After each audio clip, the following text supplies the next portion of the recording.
रावल शाह किसने शुरू करी?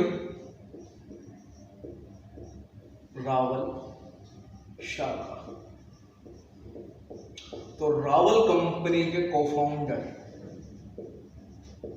जो रावल कंपनी खुली,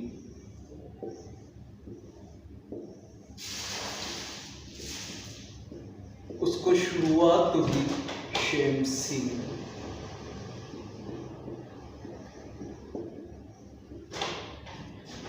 शेम सिंह के बाद आए सामंत कुमार।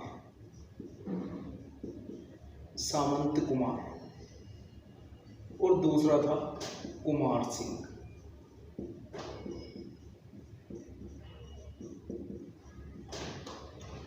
तो जो सामंत कुमार था ना, सामंत कुमार की मित्रता थी दिल्ली कंपनी के पृथ्वीराज चौहान से। मित्र। तो क्या हुआ, इस सामंत कुमार पर पृथ्वीराज चौहान से जो बैर रखता था, कौन रखता था? कीर्तिपाल चौहान। इसने देखा कि यार सामंत कुमार भैया दम नहीं है इसमें, इसकी कंपनी पर तो मैं अधिकार कर लेता हूं। तो कीर्तिपाल चौहान ने सामंत कुमार को हटा दिया भैया और खुद यहां पर शासन करने लग गए कीर्तिपाल। कब से कब तक? ये आया 1172 से 1178 ईस्वी। ये इसका टाइम पीरियड बताया जाता है। इस समय तक अब कीर्तिपाल चौहान, लेकिन भाई सामंत कुमार ने क्या किया? सामंत कुमार ने कि भैया अब अपना तो क्या है, अधिकार वगैरह रहा नहीं, अपन क्या छोटे मोटे काम शुरू कर लेते हैं। तो वागड़ जिसको डूंगरपुर कहते हैं, वहां जाकर इसने छोटी सी रियासत बना दी वागड़, और वहीं पर राज करने लग गए। लेकिन जो छोटा बेटा था कुमार सिंह ने कि भैया आप भले से मान जाओ, मैं तो नहीं मान रहा। कुमार सिंह ने की कि मेरे को तो वही कंपनी चाहिए भैया, अपन पे कैसे कोई अधिकार कर ले। तो 1080 ईस्वी गया भैया और इसको लात देकर बाहर निकाल दिया मेवाड़ से, और मेवाड़ पर दोबारा स्थापना कर ली कुमार सिंह ने। किसने? कुमार सिंह ने।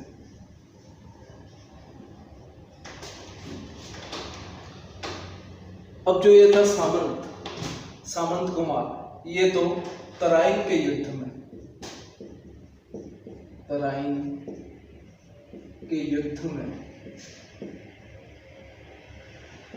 पृथ्वीराज चौहान का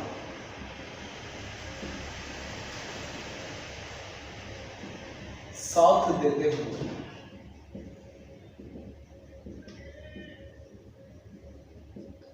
वीर गति को प्राप्त हुआ। तो ये कुमार सिंह ने कैसे न कैसे कर इस राजगद्दी को संभाला दोबारा।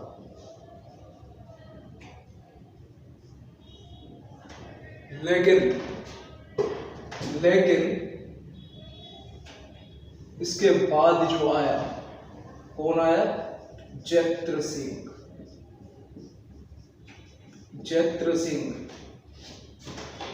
सिंह ने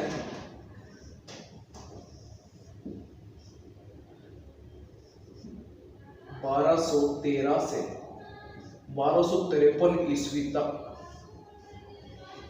जैत्र सिंह आया। वो कहता है ना कि दोबारा पैरों पर खड़ा करने का काम। तो जो ये रावल शाखा थी, रावल कंपनी थी, इसको दोबारा अपने पैरों पर खड़ा करने का काम किया। पैरों पर खड़ा करने का काम किया चैत्र सिंह ने। चैत्र सिंह उस समय बहुत शक्तिशाली था। इसने दिल्ली वालों को, ये जो कीर्तिपाल चौहान था, ये नागौल का, ये नागौल वालों को सबको इसने धूल चटा दी। तो ये उस समय कंपनी को ऊंचाइयों पर ले गया। सब जगह भैया रावल शाखा का नाम हो गया। लेकिन इसके टाइम पर क्या हुआ, इल्तुतमिश जो दिल्ली का था उसने हमला किया और इनकी जो वो था ब्रांच ऑफिस, क्या था, आहड़ को नष्ट कर दिया। तो नया ब्रांच ऑफिस खुला कहां पर, चित्तौड़ में। चैत्र सिंह ने नया ब्रांच ऑफिस कहां खोला, चित्तौड़ में। भैया चित्तौड़ से अब शासन चलने लगा और बहुत बढ़िया शानदार शासन चल रहा। चैत्र सिंह के बाद इनका जो बेटा था तेज सिंह, वो भी बहुत लायक था। ठीक है, इसका समय काल है 1253 से 1273 ईस्वी। तेज सिंह भी अपने समय में बहुत अच्छी तरह से, मतलब इसके पिता ने जो इमारत खड़ी करी, इसको बहुत अच्छी तरह से निभाया और अपने आप को महाराजाधिराज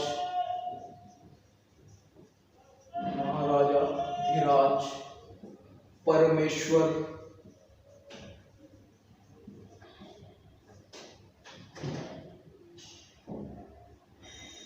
जैसी उपाधियां, मतलब ये जो क्या कहते हैं, जो अवार्ड मिलते हैं ना, यही अवार्ड मिले महाराजाधिराज का, परमेश्वर का, ये ऐसे अवार्ड मिले तेज सिंह। और तेज सिंह को एक और अवार्ड मिला, उमापति वल्लभ प्रौढ़ प्रताप। ठीक है, ये सब हो गया। लेकिन इसके टाइम पर सबसे पहला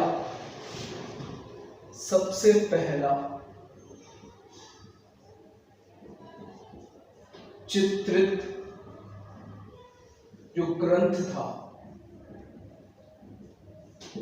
वो भी लिखा गया। सबसे पहला चित्रित ग्रंथ मैंने बताया था ना, क्या था, श्रावक प्रतिक्रमण सूत्रचूर्णी। ये जो लय है ना, इसको याद रखना, अपने आप याद रहेगा। श्रावक प्रतिक्रमण सूत्रचूर्णी ये था। अब तेज सिंह ने बड़े शासन चलाया। अब तेज सिंह के बाद आता है समर सिंह।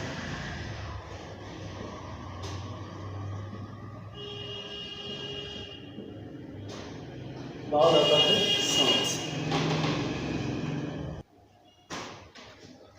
तो भैया समर सिंह ने भी इस कंपनी को बहुत अच्छी तरह से चलाया। कब, 1273 से 1301 ईस्वी। इसमें क्या करा था, समर सिंह को याद इसलिए किया जाता है क्योंकि इसने अपनी कंपनी में जो जानवर मारे जाते थे, जीव हिंसा, उसको बंद करवा दी। किसके कहने पर, एक जैन आचार्य अमित सिंह सूरी के कहने पर अपने यहाँ पर इसने जीव हिंसा बंद करवा दी। इसके अलावा क्या था, वो इनके क्षेत्र से, इनकी कंपनी के क्षेत्र से गुजरना चाहते थे दिल्ली की शाही सेना। तो इसने कि बेटा ऐसे ही बिना हमारी इजाजत के गुजर जाओगे क्या, बिना हमारी इजाजत के गुजर जाओगे क्या, पहले तो यहाँ से गुजरने का टैक्स दो, उसके बाद निकलना है यहाँ से, और चुपचाप आवाज नहीं करना, तब निकलना दिया। तो समर सिंह जीव सबसे अंतिम शासक आता है रतन सिंह।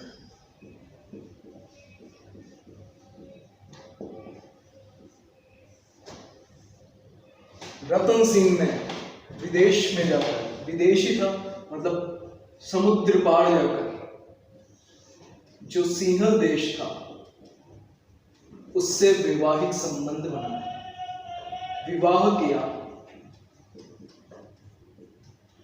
पद्मिनी से, राजकुमारी पद्मिनी से। दिखाई तो दे रहा है, राजकुमारी पद्मिनी से विवाह किया। अब सब कुछ बढ़िया ही चल रहा था, लेकिन नजर लग जाती है ना, क्या कहते हैं कंपनी, जब क्या देखो आप कितना चैत्र सिंह, तेज सिंह, समर सिंह अच्छी चल रही थी, लेकिन जब ज्यादा अच्छी चल जाए ना तो किसी की नजर लग जाती है। तो अब क्या, उस समय सबसे शक्तिशाली कंपनी थी खिलजी वंश की, अलाउद्दीन खिलजी की। तो उसने इस कंपनी को यहाँ पर नष्ट करवा दिया। अलाउद्दीन खिलजी।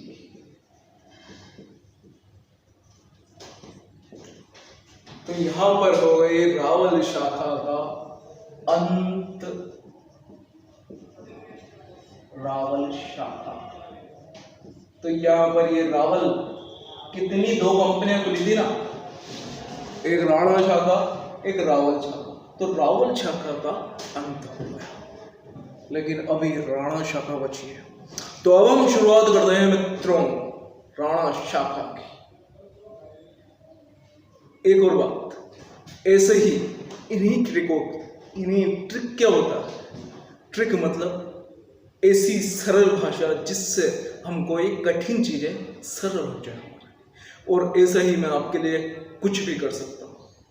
इसीलिए मैं इस प्लेटफॉर्म पर, क्योंकि शायद ये मेरी काबिलियत है कि कोई सी भी समस्या हो, कोई सी भी, हम आपकी हर समस्या को समाधान देने में सक्षम। आप किसी भी विषय से संबंधित अपनी कोई सी भी समस्या डाल सकते हैं। इतिहास में आपको जो भी चीज़ समझ नहीं आ रही, कमेंट बॉक्स में एक बार लिख दो कि ये समझाना है, चाहे किसी भी टॉपिक का हो, कुछ भी हो, मैं अलग से वीडियो बनाकर आपको समझा दूँ। क्योंकि वो टेंशन मेरी है, मेरे को क्या, जो समस्याएं होती है ना, टेंशन, उनको सुलझाने में मजा आता है, खुद के भी और दूसरों के भी, कैसे भी।